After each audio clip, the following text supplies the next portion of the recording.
मौलाना सुफियान निज़ामी ने कहा है कि अदालत के फैसले से कब्ल कुछ कहना मुनासिब नहीं है, इसलिए बेहतर है कि अदालत को अपना काम करने दिया जाए। देखिए, इस वक्त सबसे ज्यादा जिस मसले पर बहस व मुबाहिसा हो रहा है वो ज्ञानवापी मस्जिद और मंदिर के सिलसिले में है। जाहिर है कि सबको इस बात का इल्म है कि कोर्ट ने सर्वे के ऑर्डर दिए हैं, सर्वे मुसलसल चल रहा है, आज उसका आखिरी दिन भी है।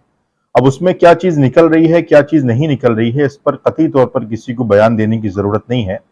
जो भी मामलात हैं वो कोर्ट के सामने पेश किए जाएंगे, कोर्ट उस पर फैसला सुनाएगा। इसलिए कोर्ट के बाहर किसी भी तरीके की बहस व मुबाहिसा करना, किसी भी तरीके का विवाद पैदा करना या कॉन्स्टिट्यूशन और आइन के खिलाफ किसी बात को कहना, ये मेरे हिसाब से मुनासिब बात नहीं है, क्योंकि पहले ही मंदिर और मस्जिद के विवाद में हमारा बहुत बड़ा नुकसान इस मुल्क का हो चुका है। इसलिए मंदिर और मस्जिद के सिलसिले में इशू बनाकर उसको विवाद पैदा करने की कोशिश करना यह कतई तौर पर मुनासिब बात नहीं होगी।